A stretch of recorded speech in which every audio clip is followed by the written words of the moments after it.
Hi, this is Steve Roest, and you're listening to HealthTech Hour on UK Health Radio. Each week, we give you the best news, views, and interviews from the health technology world. From CEOs and founders to entrepreneurs and clinicians, the companies and people that are shaping the future face of healthcare. All on the world's #1 talk health radio.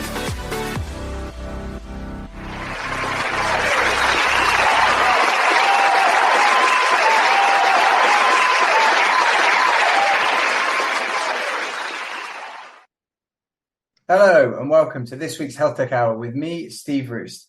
Each week we bring you the best news, views and interviews with the CEOs, founders, leaders and clinicians who are changing the world of healthcare in the UK and beyond. I am a founder and CEO of a health tech business myself called PocDoc.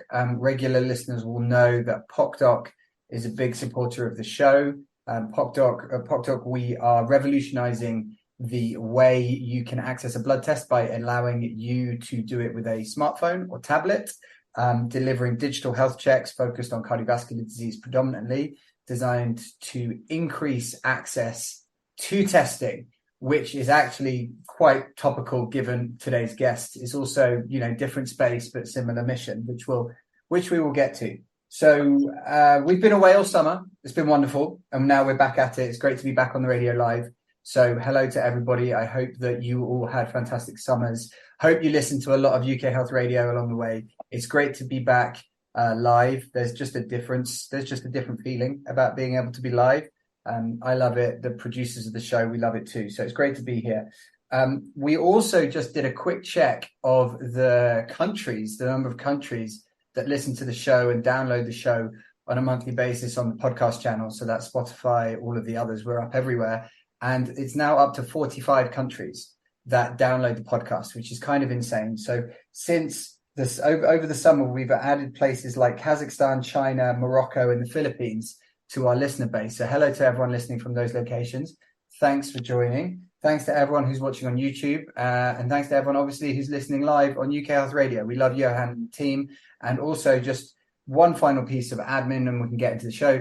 Every single UK Health Radio show, every single one, is available on the UK Health Radio podcast channel, which is on all of the podcast platforms. So you can get our show directly through the HealthTech Hour channel, or you can get our show and all of the other great shows that UK Health Radio puts out on their own channel. So welcome to the only and therefore leading live health tech show on the radio. That's us in the world. So on to today's show is really topical, completely by chance, but very topical given, which many of you may have seen. It was in the news, all over the TV, all over the newspapers, about a trial. UCL, University College London, just published results of a trial comparing the success rate in finding prostate cancer between having an MRI scan and a PSA test. So PSA, prostate-specific antigen test, is a blood test, and generally considered to be the default option in screening men over 50 for risk of prostate cancer. So generally speaking, the acceptable level, the healthy level of PSA is somewhere between 3 and 4, depending upon which guideline you use. There was a big trial that they looked at, which published its results today, which showed that actually using an MRI scan was a lot more effective in finding people with prostate cancer, men with prostate cancer, and actually found a number of men, 16% of people in the trial, which is a lot of people in the trial, who actually were discovered via MRI to have prostate cancer. Their PSA blood test was actually negative or below a level that meant if they'd have just had that PSA blood test, their cancer would not have been found. Now, the big questions that this opens up, and to be fair to the people who run the trial, as well as NHS leaders and other healthcare people, the big question is now is the feasibility, ultimately, of running national screening using MRI on men over 50, given the way the health service is and given the fact that MRI scanners are not exactly small, cheap pieces of equipment. But I think it's a really interesting segue into our guest today, who is CBrian Plackis Cheng, who is the CEO of OpenRad. Now, OpenRad is a remote radiology platform, but is aiming to massively increase the efficiency and access to high-level scanning, X-rays, MRIs, all completely remotely to try and, I would imagine, make it easier, faster, quicker, more cost-effective, and ultimately more successful for patients to diagnose and therefore receive treatment for things. So it's very relevant given this study, and also more widely through the issues that have been widely publicized in the UK, at least, around backlogs for scans and access to scans and all these kind of different things. So Brian, welcome to the show. How are you? Great. Well, thank you very much for having me. And like you said, very topical today, talking about imaging diagnostics. It's great to be on your show, and I really appreciate the stories that you're telling. I think in healthcare, we really want to figure out how to innovate faster and take advantage of all the new tech that is available, and how do we overcome some of the institutional challenges and some of the healthcare system challenges that essentially slow down or limit access to this advanced imaging. So thanks again for having me. No, it's welcome. We love, we've not had anyone really from the imaging sector, if you like, on, and certainly no one with your sort of mission. So let's back up the truck slightly and go straight into something that you just mentioned, which is this idea that healthcare is hard, or health tech is hard.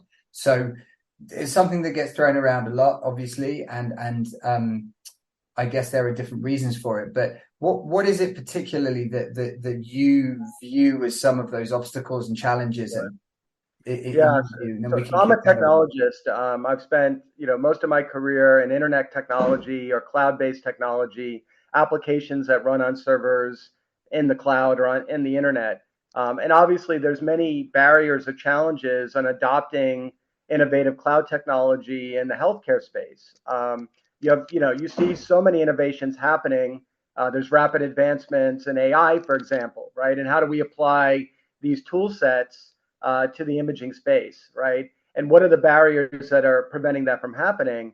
And a lot of it has to do with the inertia of the infrastructure that's there today, right? A lot of the software that's utilized in healthcare are legacy systems that could be 8, 10, 12 years old.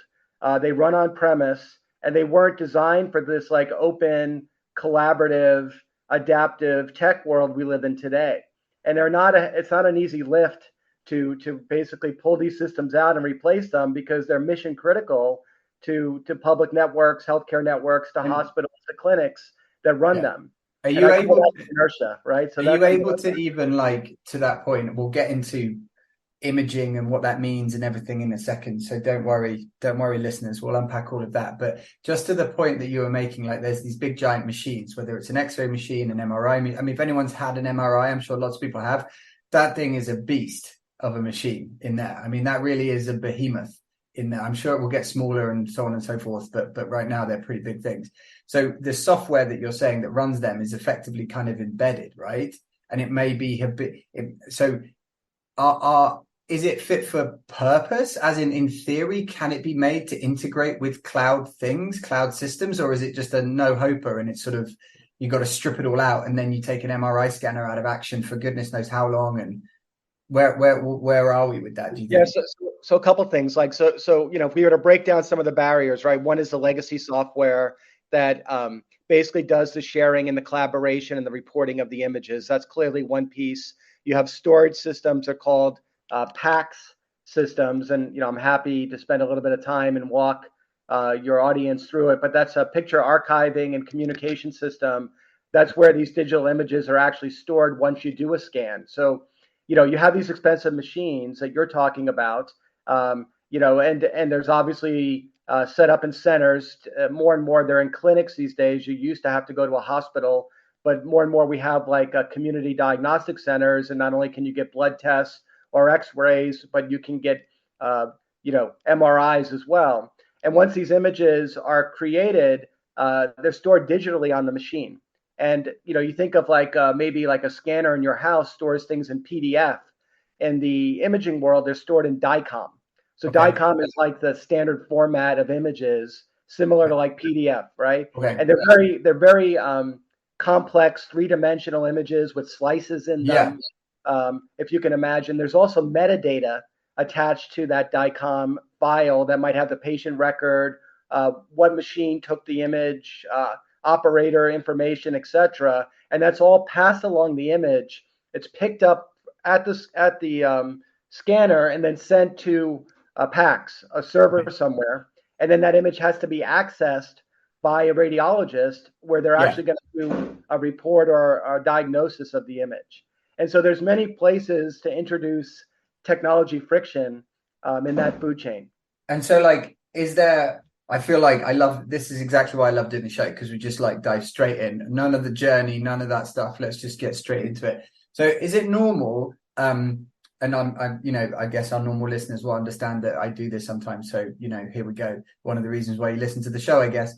Is it normal that one provider would provide the hardware, i.e. the scanner, and then the subsequent software journey across all of those different bits and bobs, versus providers coming in and being able to say, right, I've got a better storage solution, I've got a better viewing and diagnosis solution, I've got a better radiology, viewing platform, so to speak? What normally happens? That's a great question. So if you think of like the evolution of tech, typically at the early stages, you have the main provider, say it's Siemens, Canon, Philips, GE. They provided a turnkey solution. And obviously, most of these companies are hardware companies, and their specialty is really these magnificent feats of engineering, right? These diagnostic machines.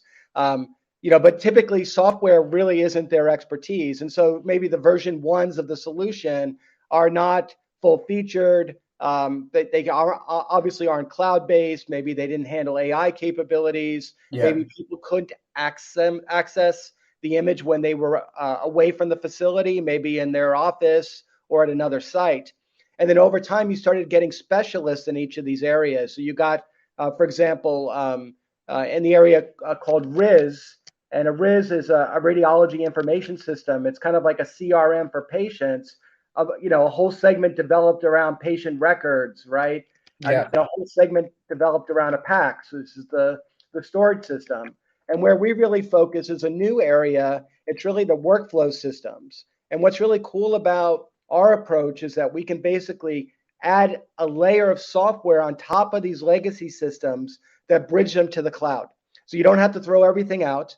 You don't have to get rid of all that storage, but we can add workflow and collaboration software that sits on top of these systems, connects them all together. You might have a Siemens over here, Philips over here. You might have one RIS vendor over here, a different PACS vendor over there. And we actually are the glue that connects those systems and allows people to collaborate irrespective of the underlying technology.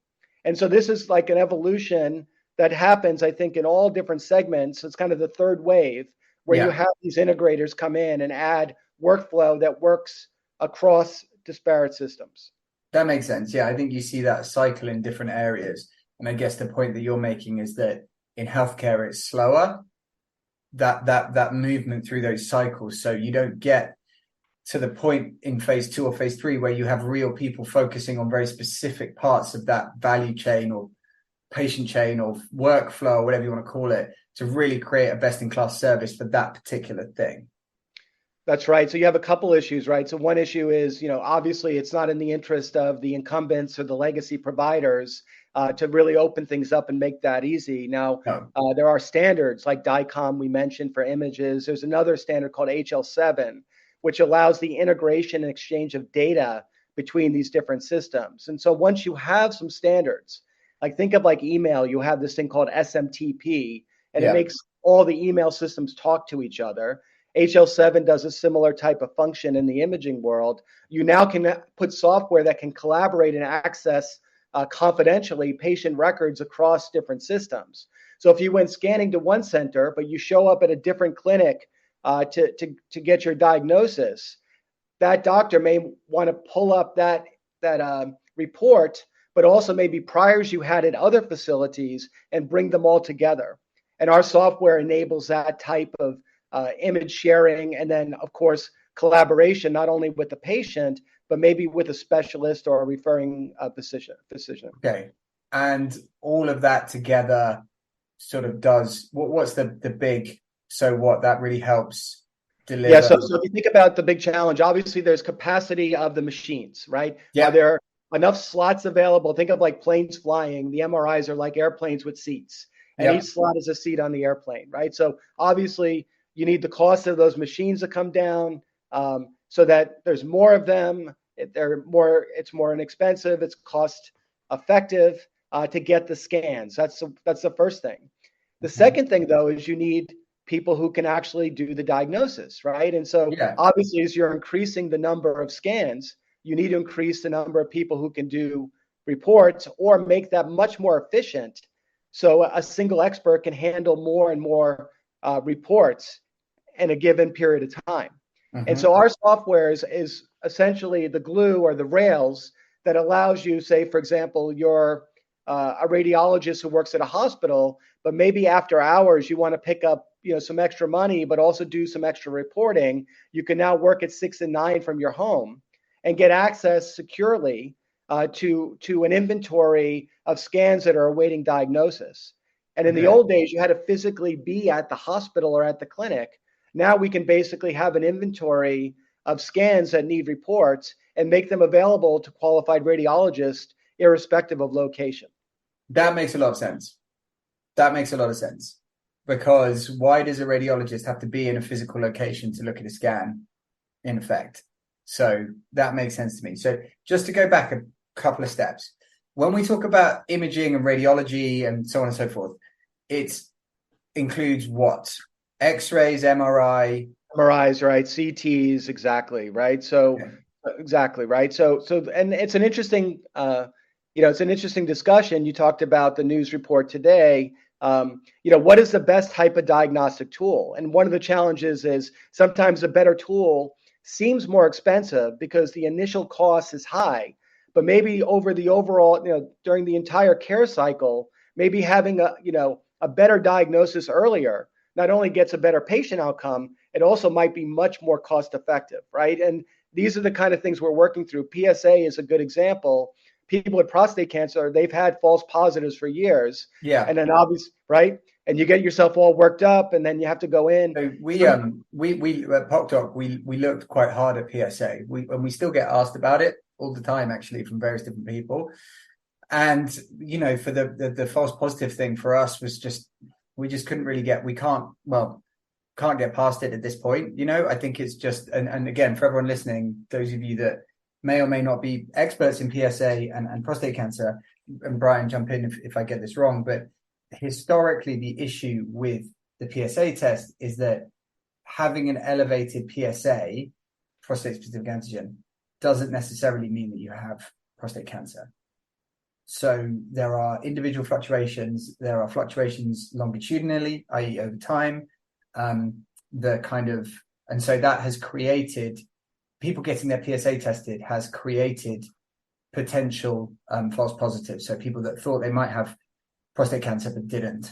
So different stats fly around, but some of the tests claim, something like a 50% false positive, right? So, I think where we came at it, which again, we would not do anything, I don't think, until we had pretty solid clinical backup on this, particularly not in light of like news stories today, right? Where you'd have to feel pretty confident, would be like some kind of longitudinal tracking of PSA so that you could establish, well, look, if someone's baseline is this, then elevation of X above baseline would be cause for concern.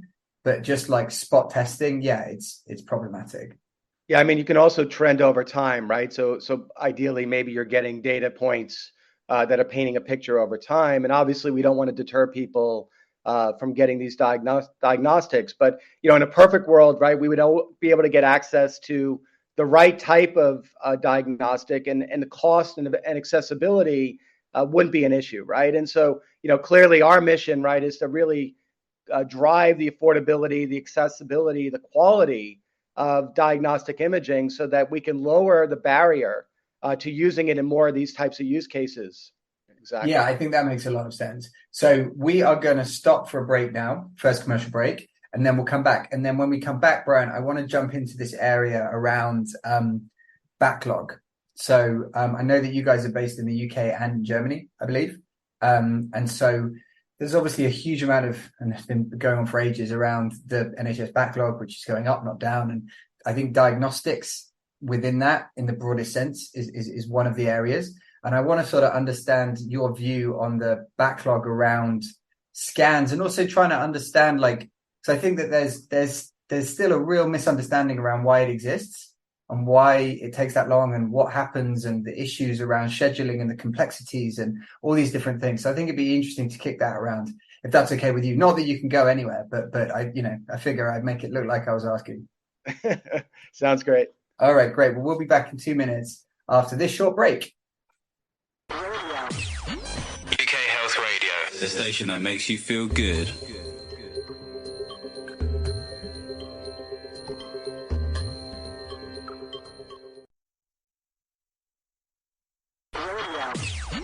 UK Health Radio, the station that makes you feel good.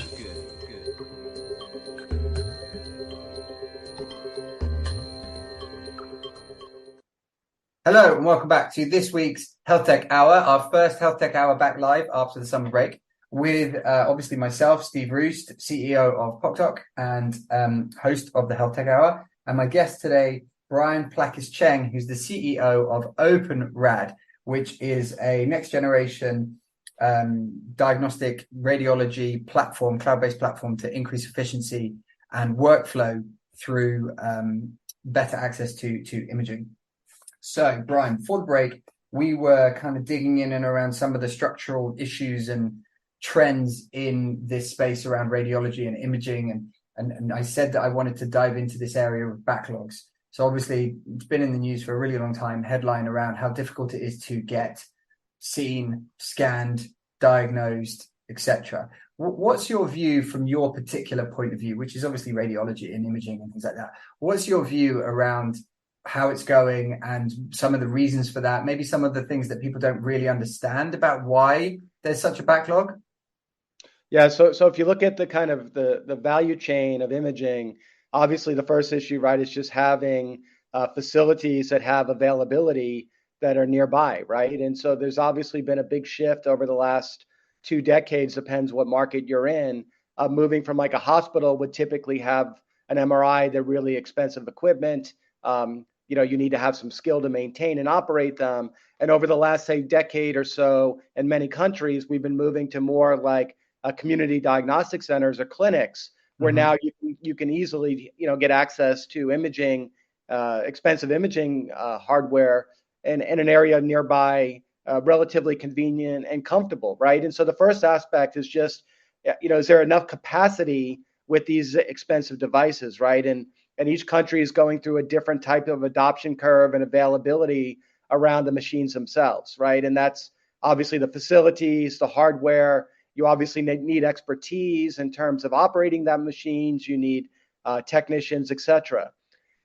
Once that is all in place, you still have another barrier where you need experts that actually can diagnose those images, right? And so those images are getting generated. You might have in a given center on one machine, I don't know, maybe 2 an hour, 3 an hour. You're generating, say, 20, 25, 30 or more images per day that need to be diagnosed by an expert, right? And so the next challenge is, do you have sufficient capacity in the medical system with doctors that are credentialed and that for that specific area, that specific facility, to basically tell you what's going on with your image, right? And this is the second area backlog, right? So the first is just access to the physical machines, having enough machines. The second one is having enough radiologists that can do the reporting. And this is getting compounded, like say countries like Germany, which historically have had many qualified radiologists. They're retiring. And what's happening in the pipeline is people are afraid that AI is going to take their jobs.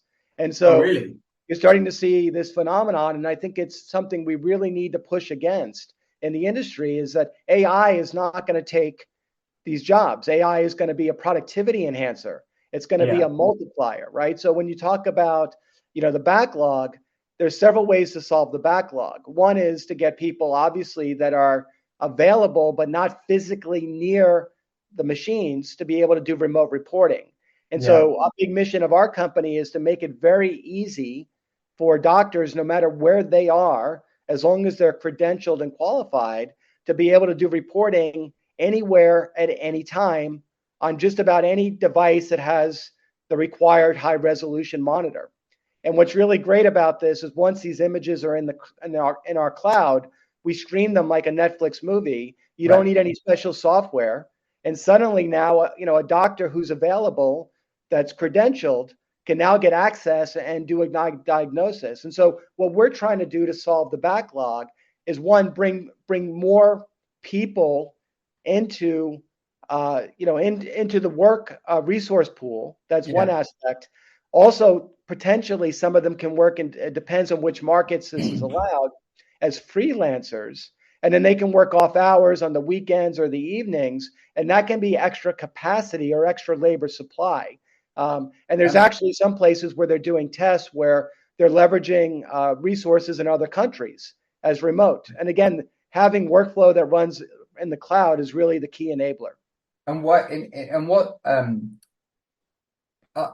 there are obviously going to be healthcare systems that are further ahead and further behind. But is it sort of, do you think that there are enough radiologists in the system to do, because what you're talking about there is effectively evening out, smoothing out the supply and demand, deference or delta, which makes sense, right? At some point, you've got more radiologists with availability over here and more scans over there, and you can sort of pool it, which makes sense. But do you think that there are enough radiologists in the system to be able to cope as long as you allocated resource more efficiently? Well, I mean, if you look at the productivity of radiologists, it's all over the place. Like, you have people that are just, that are doing high volumes of reports every day. You have other people that are doing lower volumes. How much of that is preference? How much of that is access? That's not entirely clear. But what we want to do is make it so that access is not an issue, right? And so no matter where you are, if you're qualified and credentialed, you can do the reporting. And that is the first barrier that can get removed. The other barrier then is obviously productivity. Can you give tools that actually increase productivity? For example, can you improve the quality of the image so that you kind of defog or make the image more clear? Can you provide tools that are easier to use, that have a better user experience? And this is where I think AI is really useful. Can you perhaps do a pre-process or a first pass with AI so you can flag artifacts and kind of pre-populate? And so the radiologist can do like a final review and a final report and not have to do so much of the keystroking themselves. Because there's obviously a huge amount of funding and a huge number of people who are in this space of AI, particularly MRI, image analysis, AI diagnosis, and all of them seem to be publishing positive results. I guess they probably wouldn't publish results unless they were positive, so you don't know what you don't know. But it sounds like your view on those is that yes, that's all well and good, and yes, that's great, and that's definitely like net positive, but it needs to be incorporated into a system where we don't exclude human qualified people. Yeah, I mean, I think one, obviously we're still in the early days, but we're seeing really rapid advancement in AI. I'm sure as a consumer, everyone's familiar with like ChatGPT and what's happening there. We're seeing similar type of development in the medical field as well. The challenge there is the use case, right? Because, for example, one use case is if you have a backlog of images, maybe you should focus on the images that are highest risk, right? That are potentially most problematic. And if you can use AI as like a triage and go through the backlog and identify the images that really need attention, that already can really help the system focus on the people that need urgent attention, right? So that's an example of a use case of AI. Another use case, like I said, is doing like a first pass, right? So in that scenario, you basically have kind of a smart reporting capability where the AI is actually going in, identifying the artifacts, and then perhaps making a set of suggestions or recommendations that could be reviewed by a human. So that's a second use case. A third use case could... go ahead. I'm sorry. No, go ahead. A third use case could be like a quality control, where you're using the AI to kind of do an audit or a review, right? To just kind of do a check to make sure that all the fields were filled out, or, at a high level, do we feel like this was an accurate diagnosis, right? So this is another use case. The challenge with AI, though, is for each, whether we're doing, say, lung or brain or breast, they need different algorithms, right? And so the challenge, if you're selling AI technology, you need a way to aggregate large numbers of images to one place so you can apply these different tools to different types of images, right? Yeah. And so you'll have maybe if you have a collection of 10 tools or 20 tools, you have to make it really easy to plug those tools into a platform. Yeah, right? you can't be asking or expecting people to go out and figure out the right tool. Like, oh, I'm doing breast cancer today, I need to find the breast cancer AI. Like, exactly. You can't be doing that. I hadn't thought about that. That makes total sense. That's where we can, once you start putting this stuff in the cloud, then we can be kind of the mediator between the AI tool vendors and the radiologist, and we can figure out based on the tissue type what tool is appropriate, apply that tool, and we can actually run it before the radiologist even brings up the scan, right? And so these are one of the advantages of having the reports, the scans in the cloud. Yeah, and like it all kind of flows back through. So this is another kind of thing that I think maybe it gets a bit overlooked. I don't know, but we've certainly sort of circled, like people have mentioned this to us a little bit, which is sort of, why don't you use more AI in what you do, sort of thing, right? And where we all keep coming back to is like, well, if that AI forms part of a diagnosis, that AI is a medical device.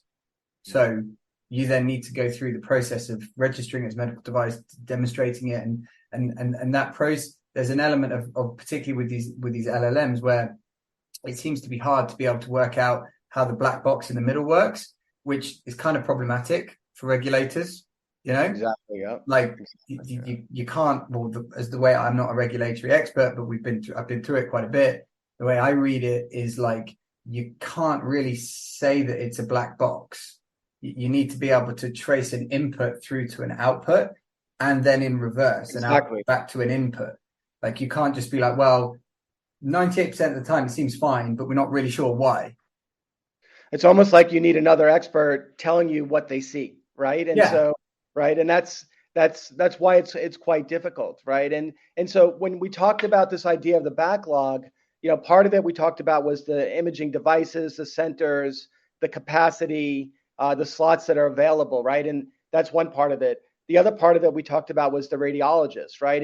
And one, if we decouple the location so the radiologist can be anywhere, obviously they have to be credentialed, qualified and credentialed, then you can tap into this resource pool irrespective of location, right? And that can be really important, for example, in an emergency room where you might need access to a specialist after a car accident. You're not going to keep all these specialists available, but they might be on call, and then suddenly you can bring them on and let them very quickly get access to an image that's already been streamed up into the cloud, right? And so this is really important to be able to access. The third part we talked about is driving productivity, right? Is like, how can you make the doctors more efficient so that we don't just need more doctors, but we can help them be more productive. But then the other element is at higher quality. If your plan is to hire more doctors and more radiographers and more radiologists, like that's not a quick plan. Like that'll take years, right? Yeah, I mean that's a big. I mean, my mum was a radiographer for 30 years in the NHS, and she towards the end of her time there she probably retired. She won't thank me for saying this, but probably 10 years ago, and she, even then she was communicating to us and us about how the difficulty in finding entry level radiographers and people to come in at the bottom that would then move up. Right, like so, if you don't have anyone in the bottom, then obviously you're not going to end up with anybody at the top. So, one question I have is if this idea that so we come across it before on the show in a different space with a business called Locum's Nest, which is founded and run by an amazing guy called Ahmed Sharbani, who's been on the show a couple of times, and they are a workforce solution, NHS workforce solution. He's a doctor, and the main challenge that they were trying to solve for was that in one NHS ICS trust, there was a surplus of a particular type of clinician, but then literally across the border in the next county, there was a deficit of that particular type of person. Yeah. But because of the way that the contracts were set up, that person was unable to go across and work in that, even though it might be 10 miles or 5 miles, all within the NHS. So that was a long-running battle that they eventually won through. And so I guess that leads me to my question now, which is, how set up do you believe the healthcare system is in any country, pick a country, not trying to pick on the NHS at all, open to this idea of that sort of workforce, flexible, remote type solution in this space? Because it made complete sense to me, and I could see it being a big selling point to try and get somebody into this area, you know, or to try and improve someone's work-life balance, or however you would phrase it, right? I think it's a great way. I'm just not sure quite how receptive they might be at a system level. You know, typically they require a kind of a middleman that acts as a credentialing agency, right? So there's a huge field called teleradiology, and it's been around, for decades in the UK. The UK is actually I'd say a leader in this area. Really opened up the ability for people who might have a primary job at a certain facility to sign up with a teleradiology firm after hours, right? And then the question, so the teleradiology firms, they're our clients, right? And they need a platform that can integrate and connect to all these different hospital systems, these MRIs. And then what's really cool is they put the radiologists on the platform. We have an inventory of work that gets sorted or filtered by their credentials. And then based on their availability, they get assigned work based on, there might be a criticality, how urgent it is, or maybe there's an SLA that says it's due in 48 hours. And we make sure that, a qualified doctor gets to it within the SLA, right? Okay. And then, like you said, there could be different contracts. You don't want the radiologist to know where care on this contract, the reporting format looks like this, and in this contract. So we take care of all of that, right? And we're particularly adapted dealing with the flows across organizational boundaries. So maybe there's a scanning center over here, you're sending it to a hospital over here, with a radiologist over here, to a referring physician in another city, right? And we can help that image get shared, diagnosed, and collaborated across that complex network of providers. That makes sense. So do you think that right now that there are enough, because there's obviously still a backlog, and so is it around just, is the bottleneck the number of machines or the efficiency of booking people onto the machines, or is it just the sheer volume of people, or is it the kind of where those having enough radiologists to view those reports and make the follow through to kind of clear the pipe? Yeah, there's no like one bottleneck in the factory, it's like an all of the above kind of problem. And so you really have to tackle it. So if you look at like appointments, right, there's different companies out there that now help you search on the web. Like, for example, in France and Germany and Italy, there's like a Dr. Lib, for example. I think you have scan.com in the UK, and they basically help patients find slots and centers, right? And so that's a good example of technology making that easier, lowering the scheduling friction. So that's one example, right? Ideally, your information gets populated into that RIS system, that patient information system. You show up at the center, you do your scan. We have the ability to pick that up and then route it, say, for example, to a teleradiology firm that's outsourced, is hired as a reporting agency on behalf of a hospital or a clinic that's actually doing the diagnosis, right? And I would say that is obviously the machines are expensive, but you can build more machines. Obviously, building facilities isn't cheap; it's not fast, but you can do that, say at 5-6% per year. The challenge has been obviously with radiologists. Not only do we need more of them, we also have people retiring, so we have to replace them as well, right? So in the short term, being able to access radiologists and radiographers remotely is greatly extending the resource pool, right? So that's one aspect. The other one is time shifting. If they can work off hours or on the weekends for extra money, that's another way of increasing the pool, right? But ultimately, we have to bring more people in. And so I want to send love to the radiology community and say, look, this is a great field. Don't be afraid of AI. AI is going to help make you more productive. It's going to help you be more impactful. It's going to help you have better quality, but it's not going to take your jobs away anytime soon. Yeah, I think that's like, if that's, I didn't realize that there was already evidence of people selecting out of a career in radiology due to fears of AI. Because that's wildly the wrong interpretation there of that. So that's kind of like a law of unintended consequences about everyone getting very excited about AI, which is it kind of puts people off even bothering to apply, which then creates all kinds of problems. Well, a good example is like in software development, right? People say, well, AI is going to take software developers' jobs, right? And the truth is, it makes developers more productive. Some developers say they're 3 times more productive or 5 times.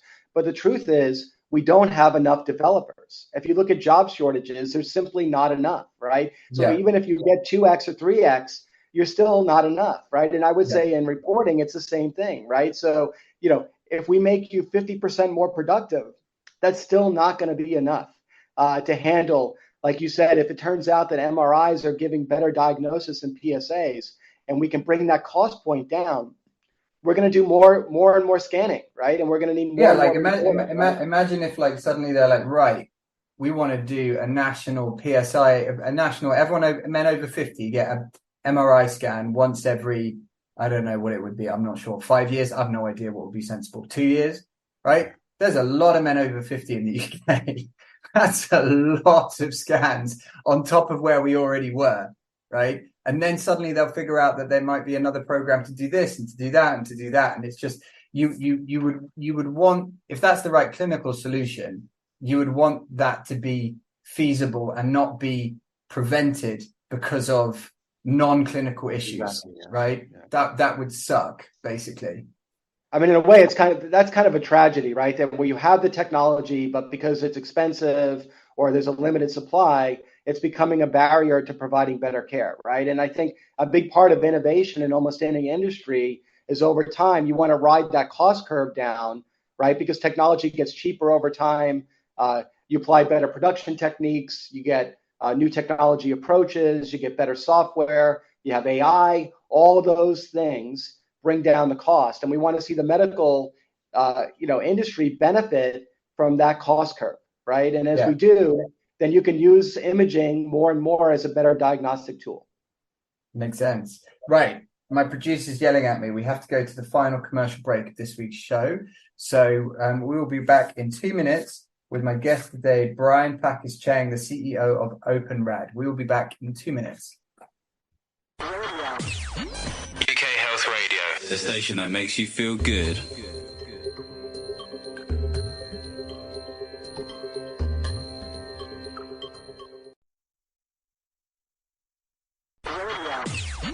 UK Health Radio, the station that makes you feel good.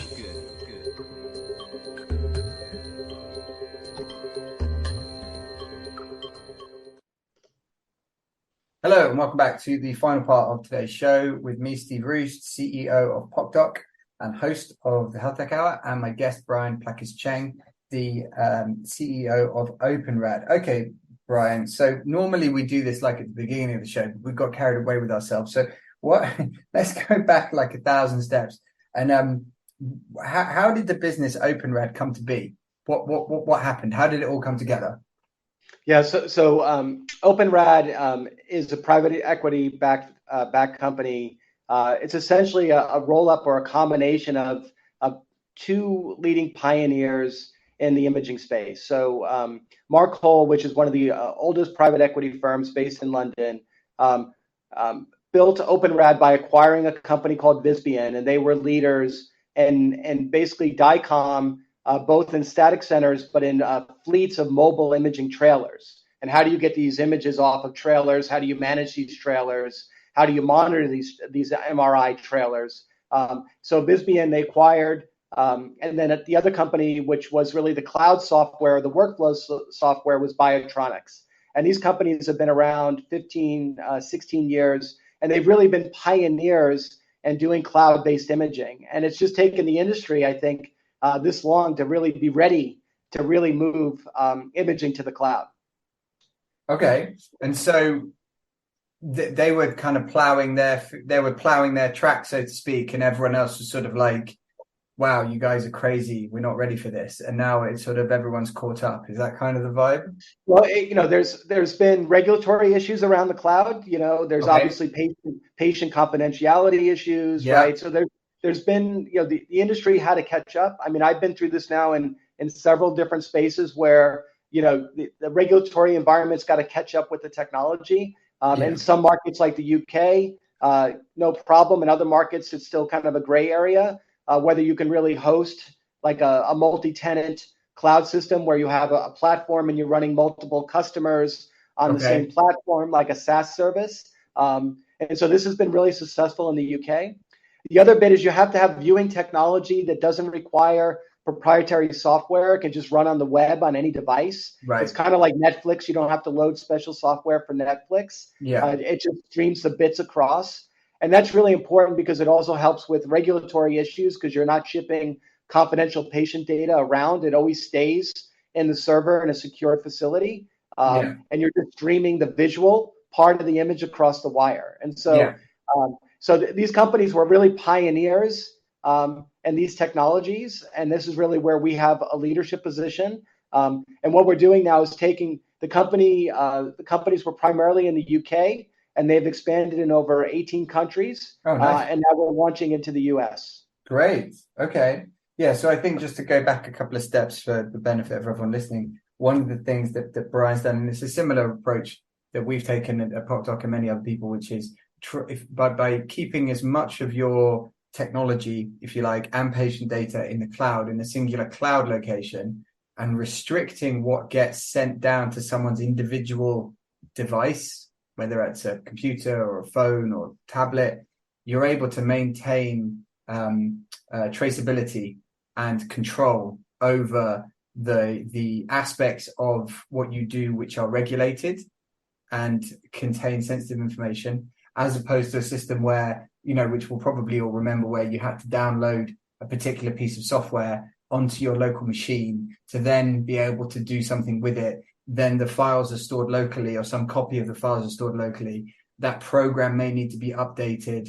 You may not be running the latest version of it, which may alter, etc. It may not contain the latest algorithms or whatever it happens to be.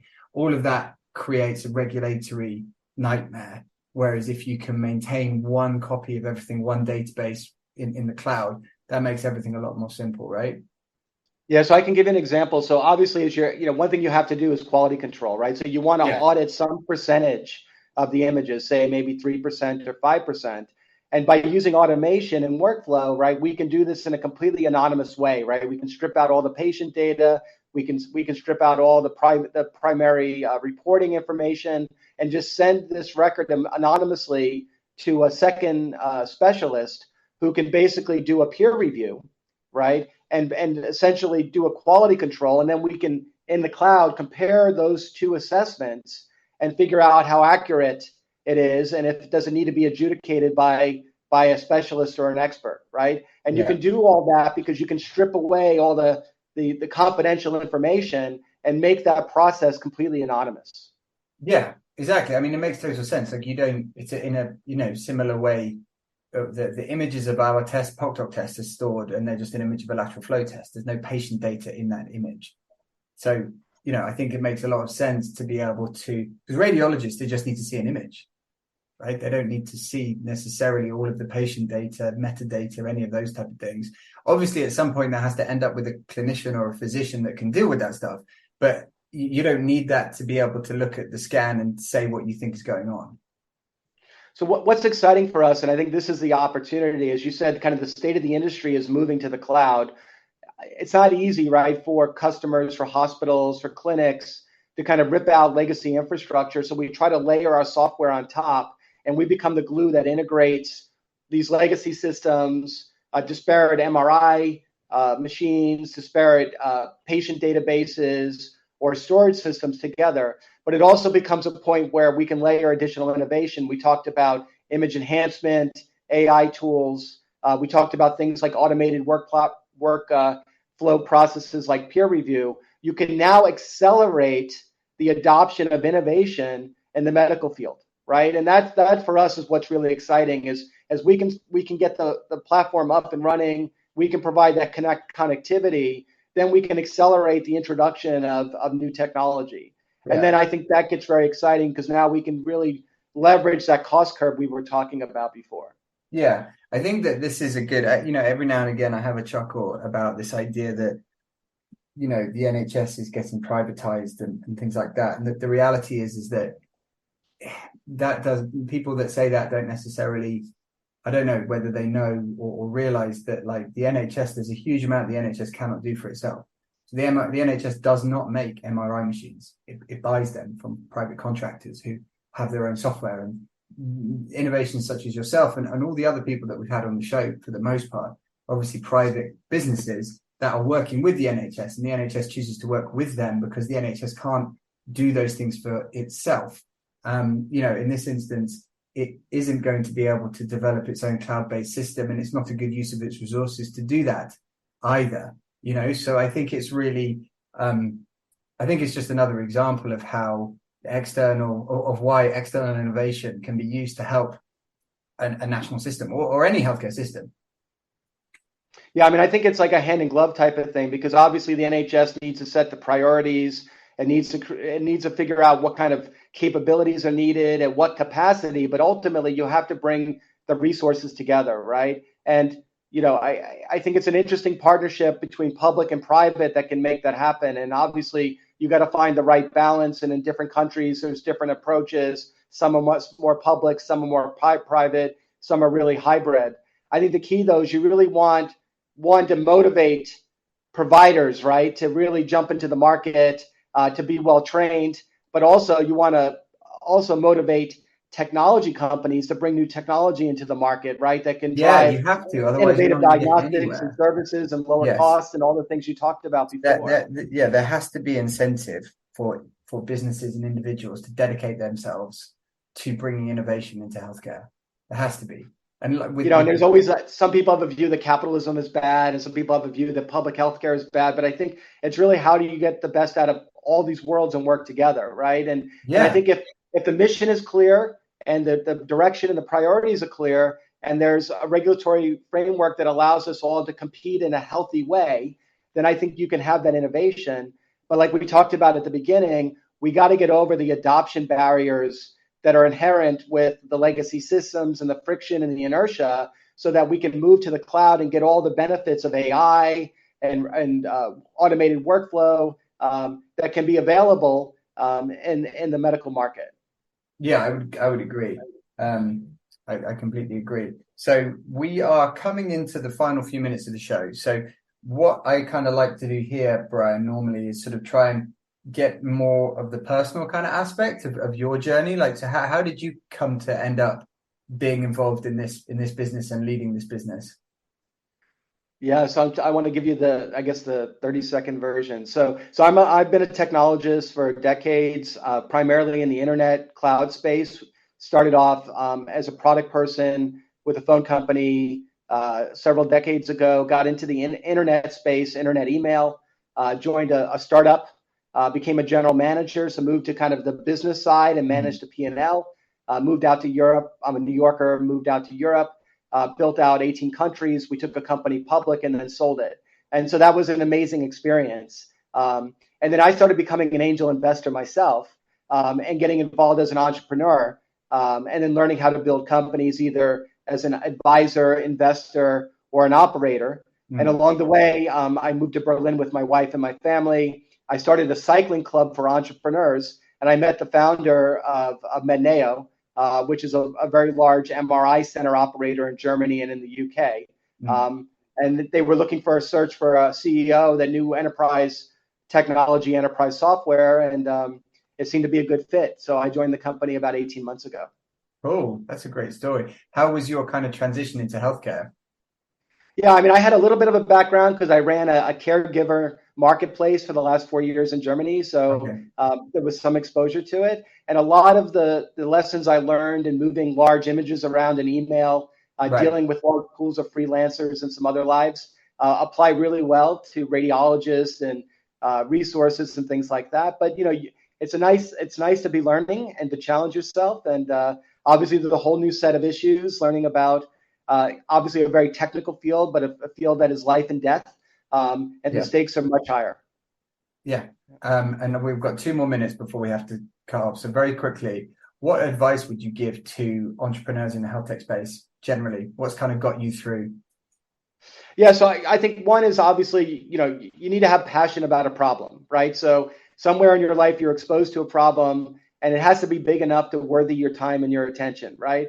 The second thing is you have to have an approach that drives innovation. And so, I used to do a lot of advisors for like startup boot camps and things like that. And you have these really smart kids, but they don't have a great idea.